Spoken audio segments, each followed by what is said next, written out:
Sir scrub typhus అట్లాగే మెదడు మీద దాని యొక్క ప్రభావం గురించి వివరించండి. ఇది స్క్రబ్ టైఫస్ అనేది ఒక టైప్ ఆఫ్ బ్యాక్టీరియా వలన వస్తుంది. ఇది ర్యాట్ ఫ్లీస్ ద్వారా వ్యాప్తి చెందడం అనేది జరుగుతుంది. దీన్ని యొక్క ప్రభావం శరీరంలోని అన్ని అవయవాల మీద ఉంటుంది. కానీ న్యూరాలజీలో మెదడు మీద దాని యొక్క ప్రభావం చాలా తీవ్రంగా ఉంటుంది. అదే మెదడు వాపు.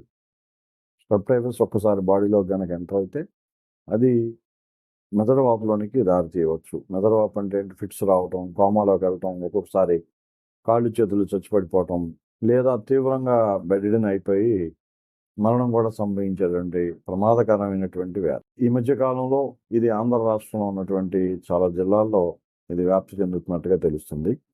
ఇది దాదాపుగా గత కొన్ని సంవత్సరాలుగా కరెక్ట్గా ఈ సీజన్ అంటే వర్షాలు పడి చలికాలం వచ్చేటటువంటి సీజన్లో ఇది వ్యాప్తి చెందటం జరుగుతుంది. మీ అందరికీ తెలిసింది ఏంటంటే డెంగ్యూ జ్వరం ఒకటే చాలా తీవ్రమైందనేది చాలామందికి తెలుస్తుంది. కానీ దానికంటే ఎక్కువ తీవ్రంగా ఈ స్క్రబ్ టైఫస్ అనేది కూడా ఉంటుంది.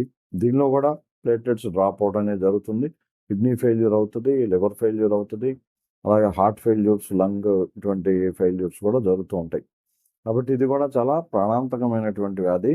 బట్ ట్రీట్మెంట్ చాలా బాగుంటుంది. దీనికి రెస్పాన్స్ అనేది యాంటీబయాటిక్స్కి వెంటనే రెస్పాండ్ అవుతుందండి. ఇది చాలా త్వరగా కూడా పేషెంట్ కోలుకుంటాడు.